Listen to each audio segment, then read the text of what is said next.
Deux Rois, chapitre 24. De son temps, Nebuchadnezzar, roi de Babylone, se mit en campagne. Joachim lui fut assujetti pendant 3 ans, mais il se révolta de nouveau contre lui. Alors l'Éternel envoya contre Joachim, j'ai bien dit contre Joachim, des troupes de Chaldéens, des troupes de Syriens, des troupes de Moabites et des troupes d'Ammonites. On voit, Seigneur mon Dieu, quelle charge, Seigneur, tu as toi-même, Seigneur, envoyé contre Joachim, qui était censé régner sur Juda, sur ta nation. Permets-nous de comprendre que si quelqu'un se révolte, mais qu'il le fait sans toi, Seigneur, eh bien c'est chose perdue d'avance, car il combattra contre toi. Amen. Et on sait, Seigneur, que tu es toujours vainqueur. Il les envoya contre Juda pour le détruire, selon la parole que l'Éternel avait prononcée par ses serviteurs les prophètes. Cela arriva uniquement sur l'ordre de l'Éternel, qui voulait ôter Juda de devant sa face, à cause de tous les péchés commis par Manassé, et à cause du sang innocent qu'avait répandu Manassé et dont il avait rempli Jérusalem. Aussi l'Éternel ne voulut-il point pardonner. Le reste des actions de Joachim et tout ce qu'il a fait, cela n'est-il pas écrit dans le livre des chroniques des rois de Juda? Joachim se coucha avec ses pères, et Joachim, son fils, régna à sa place. Le roi d'Égypte ne sortit plus de son pays, car le roi de Babylone avait pris tout ce qui était au roi d'Égypte, depuis le torrent d'Égypte jusqu'au fleuve de l'Euphrate. Joachim avait 18 ans lorsqu'il devint roi. Il régna 3 mois à Jérusalem. Sa mère s'appelait Nehushta, fille d'Elnathan de Jérusalem. Il fit ce qui est mal aux yeux de l'Éternel, entièrement comme avait fait son père. En ce temps-là, les serviteurs de Nebuchadnezzar, roi de Babylone, montèrent contre Jérusalem, et la ville fut assiégée. De nous comprendre que de la même manière, Seigneur, que tu utilisais les ennemis de cette nation à cette époque pour châtier les rois de Juda ou d'Israël lorsqu'ils faisaient le mal, que tu utilises aussi le diable, les démons, Seigneur mon Dieu, pour faire du mal, Seigneur mon Dieu, aux gens, afin qu'ils puissent être amenés à la repentance et leur faire comprendre que le malheur sur terre n'est pas ce qu'il y a de pire pour nous. C'est plutôt ce qui est éternel. Amen. Nebuchadnezzar, roi de Babylone, arriva devant la ville pendant que ses serviteurs l'assiégeaient. Alors Joachim, roi de Juda, se rendit auprès du roi de Babylone avec sa mère, ses serviteurs, ses chefs et ses eunuques.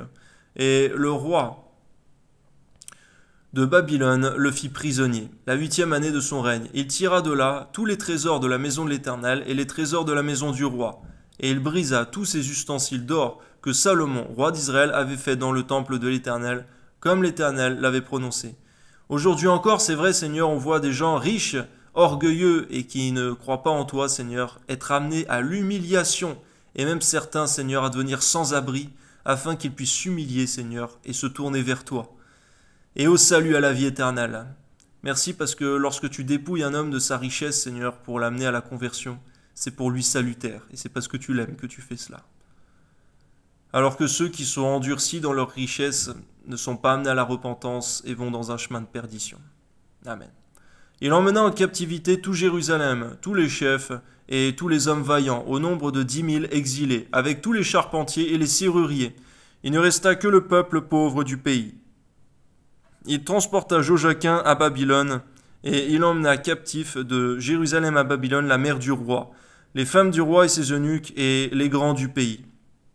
Tous les guerriers au nombre de 7 000, et les charpentiers et les serruriers au nombre de 1 000.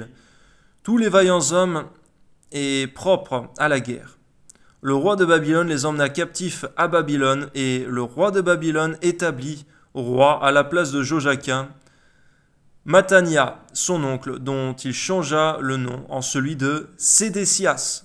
Sédécias avait 21 ans lorsqu'il devint roi, et il régna 11 ans à Jérusalem. Sa mère s'appelait Amoutal, fille de Jérémie de Libna. Il fit ce qui est mal aux yeux de l'Éternel, entièrement comme avait fait Joachim.